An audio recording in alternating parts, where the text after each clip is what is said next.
Hello friends, welcome to Jenny's Commerce Lab Business Studies. We are going to see about Business Studies chapter number 10, that is unit of 10, that is financial markets. So I hope all my friends are doing good and we are meeting after a long time, I know, but still don't forget to please subscribe my channel, uh, Jenny's Commerce Lab, for new updates regarding commerce. So today, as topic is about the financial market, let's understand first of all what a financial market is. So a financial market are the institutional arrangements wherein the savings generated in the economy are channelized into various avenues of the investment by industries, business, or an government. So it is a market for creation and exchange of financial assets. So we all know that we earn a certain amount of money, we save that, and what happens with the savings? To get returns on that savings, we do appropriate investments, be it of shares, be it mutual funds, be it some bonds, etc., etc. Right? So in this market, it's not the goods and services that are being created and exchanged. Instead, it's some financial assets that are being uh, exchanged and created. So we'll understand about those financial assets in the coming slides. Before we move forward, there is an image that I put in. So first of all, there is a household, that is the savers. They come into the banks and the financial markets, they deposit their savings, and then it goes to the business firms who are the investors, right? We invest in a company or a particular firm.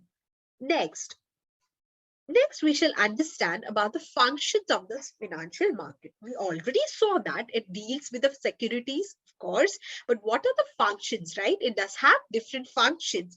First of all, it helps in mobilizing the savings and channelizing them into certain productive uses. So be it that we can put our investment into some productive uses, right? So this is a channel through which we can mobilize our savings and channelize it in a productive way. Next, it helps in facilitating price discovery. So there are two market forces, that is a demand and the supply factor. And every price in the market depends on these two financial forces, right? So the demand and the supply of the financial assets and the securities in the financial market helps in deciding the prices of various financial securities, where the business firms represent the demand and the household represent the supply. So this is how we are going to deal with the price discovery in a financial market. Next, it helps us to provide liquidity. So if I'm putting my savings into a mutual fund or any shares or any bonds, so whenever I get a good returns on that, I can sell it and immediately convert it into a cash. So it's easily converted into cash. Now I can also see that it reduces the cost of transaction. This is another function of the financial market. If I just go out of the way and I don't have any authority, I'm going to sell and buy, probably I may incur higher cost of transaction. But here, when I'm going through a broker who would charge me a nominal commission for their services as per the Sebi regulations, what will happen? They will facilitate transactions at a very low cost. So this is another function of financial market. So altogether, there are four functions that we learned, and these are the functions of financial market that is important from your exam point of view. Now let's see what are the types of financial markets. Okay. Now, the financial market can be mainly divided into money market and the capital market. The money market is which that deals with the short term or middle term, whereas the capital market deals with all the long term credits or requirements. When I come to the capital market, further it can be divided into primary and the secondary session. For the primary, I can say that there is a new issue of shares and debentures, and for the secondary, the issue securities are traded. Suppose there is an IPO that is come of Nika. Okay, let me take the example of that, which was a recent IPO. It's a newly fresh shares that I'm going to buy of Nika. But once I sell it and it's already into the market and it's been traded by some other investor or another person, then that becomes a secondary market. Who are the participants of this capital market now? They are the bank, investors, mutual funds, LIC, and others. Now, this capital market is wholly controlled by the Sebi. Okay, this is a regulatory house which controls this capital market. Now, I can see about the money market, which has short-term requirements. The market instruments like Treasury Bill, commercial paper, call money, certificate of deposits, as well as commercial bill. These are what which provides for my short-term requirements. So these are mostly of, huge amounts, which this is mostly done by the businesses. So who are the participants here? RBI. Then I can see some bank, investor, LIC, and others. Now let's see in detail what about the money market. The money market with a maturity, this is a market of financial securities, but with a maturity of less than 1 year, then that's called a money market. It's only for a short term or medium term requirements. Therefore, the maturity period is less than 1 year. Now, as it's for a shorter period, the market for low risk is here. It's unsecured and short-term debt instruments are traded here. So these are highly liquid as their maturity period is less. Now there is no physical division for the buy conducted over the phone and the internet. Now this helps to raise short-term funds, temporary deployments of funds. What are the main instruments? First instrument under this money market is Treasury Bills, which is also known as zero coupon bonds. They are negotiable instruments, that is, they can be easily transferred. Now I can see that they are issued at a price which is lower than their face value and are repaid at par. There is a minimum amount of this treasury bills that is of rupees 25,000 and in the multiples thereof, right? So this is issued by the RBI on behalf of the central government to meet its short-term requirements for funds. Now these treasury bills, they are issued at a price which is lower than the face value and are repaid at par. Now I can see that the second is the commercial paper, which is a short-term unsecured promissory note issued by large credit-worthy companies to raise short-term funds at lower rates of interest than market rates. They are negotiable instruments transferable by endorsement and delivery with a fixed maturity of 15 days to 1 year. Now comes the call money, which is again a short-term repayable instrument on demand with a maturity period of 1 day to 15 days. And again, this is for interbank transactions. Okay, and this is mostly used to enable a bank to maintain the cash reserve ratio proposed by the RBI. Now, the interest paid on this call money is called a call rate. Coming to the next instrument, which is a certificate of deposit. It's an unsecured instrument. It is a certificate which is issued to the individuals, corporations, and companies for raising money for a shorter period, ranging from 90 months to 1 year. Now, the next instrument that is being traded in the money market is a commercial bill, which is a bill of exchange, okay, and it's used to generate the working capital of the business. Now, what is this working capital? It is a day-to-day requirement of the business. Now, these bills can be discounted with the bank if the seller needs the funds before the maturity of the bill.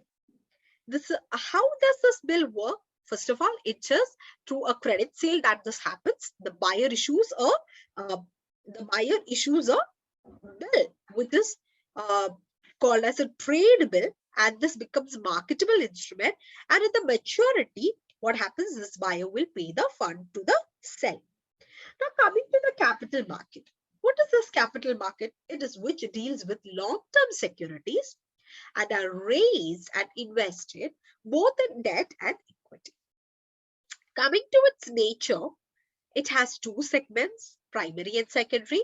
It has two forms, organized and unorganized. Organized means which is under the control of the government. Unorganized means be it a money lender, a chit fund, etc., etc.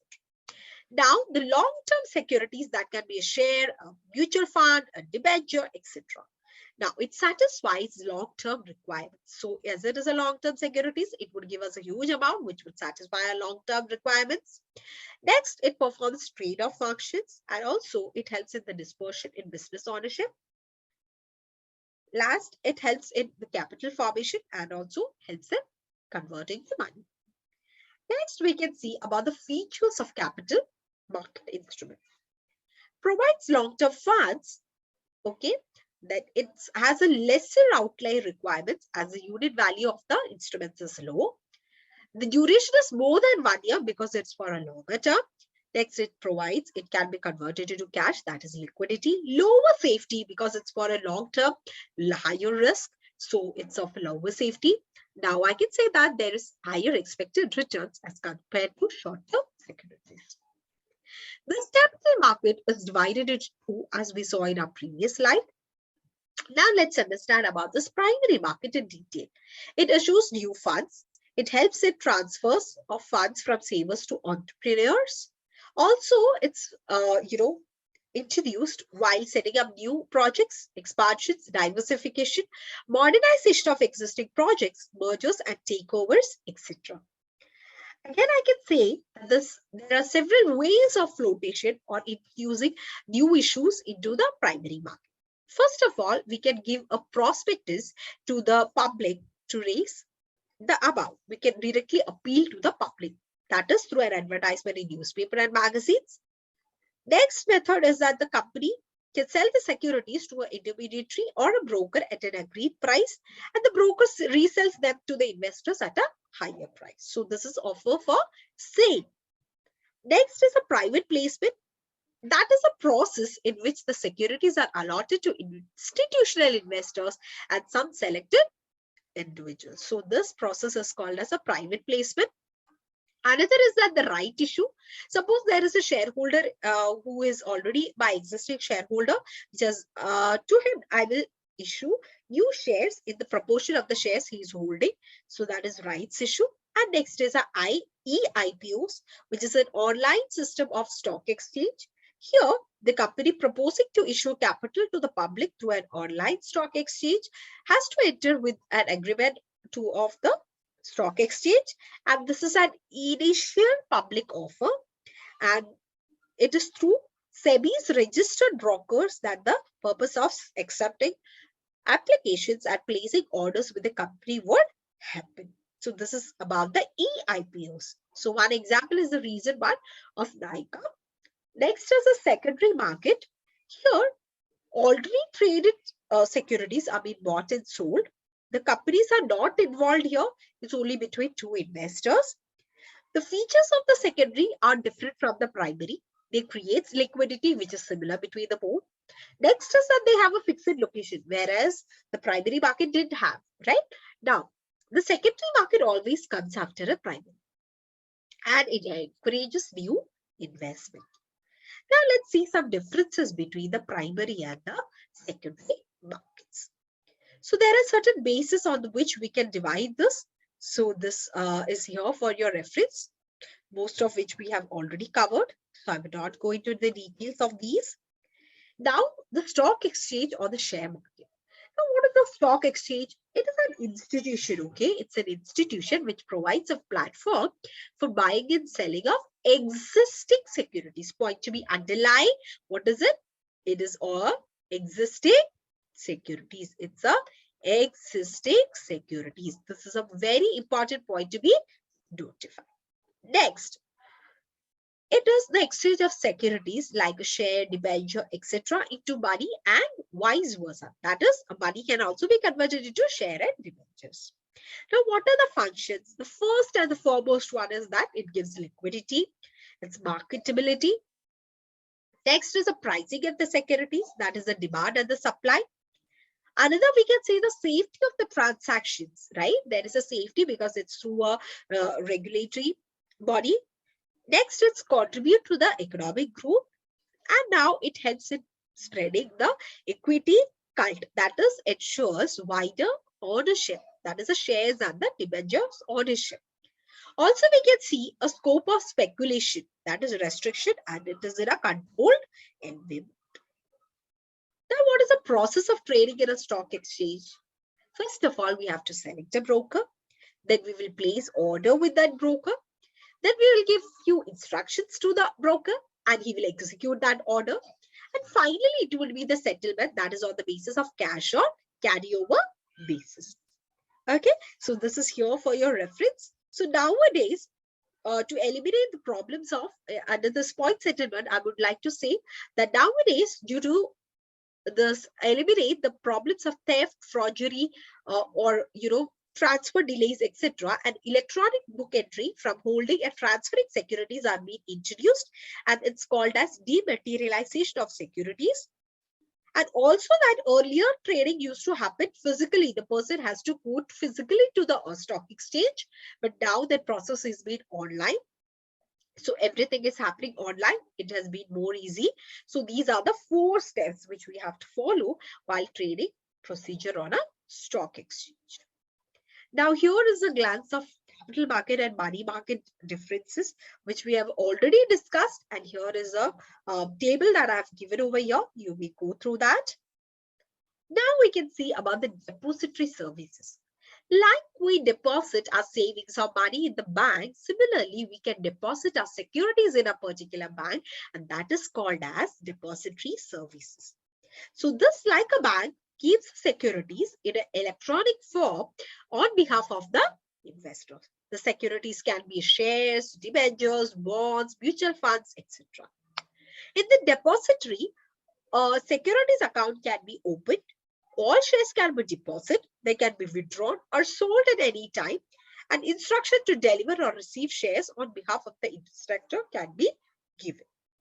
At present, in India, there are 2 major depositories in India. They are NSDL, that is National Securities Depository Limited, and CSDL, which is a Central Depository Limited, which is also known as DPs or Depository Participants. Now, there is certain services provided by this depository. 4 services that dematerialization. As we saw earlier, it helps in converting the physical certificates to electronic form. And rematerialization, that is conversion of electronic form to the physical certificates. It also helps in transfer of securities, change of beneficial ownership, settlements of trade, and also nowadays on online paperless trading in the shares of company is compulsory in India. So these are all connected with this depository. Now, in the system, the transfer of ownership in shares take place by the means of book entry without a physical delivery of shares. So where an investor wants to deal in shares of any company, he has to open a Demat account. Now we can see here there are 4 participants in the system. First is a depository, which saves or which keeps the shares with an investor in electronic form. Next, we can see the DPs we saw. He opens the account of the investor and maintains the security reports. Then we can see there is an investor who wants to deal in the shares. And then there is an issuing company who issues the security. Now, what are the benefits of the depository services? First of all, it helps in sale and purchase of the shares and stocks. Then it saves time, lower transaction cost, ease in trading, transparency as it's online, no counterfeiting of the security certificate, and also the physical presence of the investor is also not required in the stock exchange. Risk of mutilation and loss of security certificate is being eliminated. So these are the things that are being benefited by a depository services. So in earlier days, people used to go to the BSE or NSE, stand there. There used to be a long queues. They had to rush here, there, which window I have to go, I have to collect a coupon, and it was very much time consuming. But now these all have been made easy through this online system of depository services. Also, we can see that the Demat account. Now, what is this Demat account? Demat account is nothing but an account which an Indian citizen must open with a depository participant to trade in listed securities in electronic form. Now, the securities are also to be listed under the Sebi to be traded. Okay, so this is another one important point over here. And here the securities are held in the electronic form by the depository. To open a Demat account, we have to, fill in the prescribed forms, and then there is a standard agreement with which the rights and the details of the participants are given. Now, here are the benefits of the Demat account. First important use of the Demat account is that it has reduced the paperwork, the problems of transfers of shares. Like earlier, when the transfers of shares happened, there used to be theft, lost, or delay. So these problems are eliminated. Now, exemption of stamp duty is there when shares are transferred. Concept of odd lot, that is stand abolished. Now we can see the increase in liquidity with speedy settlement. It also attracts the foreign investors and promotes foreign investment.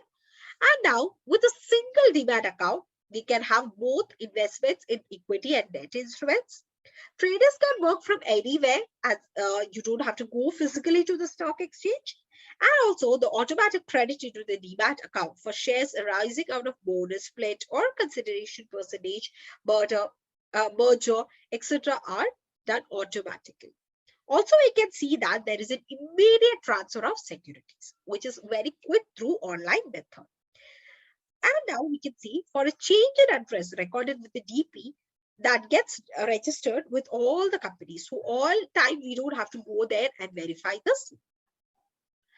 Now we will see about the Security Board regulatory body, that is Sebi. Sebi is nothing but the Securities and Exchange Board of India. It was established by the government of India on 12th April 1988 as an interim administrative body to promote orderly and healthy growth of securities and for the investors' protection. It's also known as a watchdog of the financial market. It has been given a statutory status on 30th Jan 1992 through an ordinance which was later replaced by an Act of Parliament known as the Sebi Act 1992. It seeks to protect the interest of the investors in new and second-hand securities. So this is the regulatory body which makes an orderly management of the securities for the financial market. Similarly, it also helps to protect the interest of the investors. Now, the objectives of SEBI are to regulate the stock exchange and securities market, to promote an orderly functioning. Secondly, it protects the rights and the interests of the investors and educates them and guides them. Thirdly, we can see that it can prevent the malpractices such as internal trading. And fourth, we can see that it develops a code of conduct and fair practices by intermediaries like brokers, merchant bankers, etc. So these is why the SEBI is there. Now the functions of SEBI can be broadly categorized into three, that is protective, development functions, and regulations functions. Under this protective functions, we can see all the things that are to protect the interest, to ensure fair practices. These are all included in the protective functions. Now for the development, what happens? There is training of the intermediaries, investors education, or promotion of fair practices code conduct, and then also conducting some research and publishing the information to the market participants. Now for regulation, what do they do? The registration of the brokers, the sub-brokers, other players in the market, as well as the registration of collective investment schemes and mutual funds, regulation of stock bankers and portfolio exchanges, and merchant bankers. So in this way, the functions can be categorized to three, which is to be remembered by you throughout your exam preparation. So this is what SEBI performs. With this, we come to the end of the slide, and here we come to the end of the chapter. I hope the session was useful to you. Meet you again. Till then, bye-bye. Take care.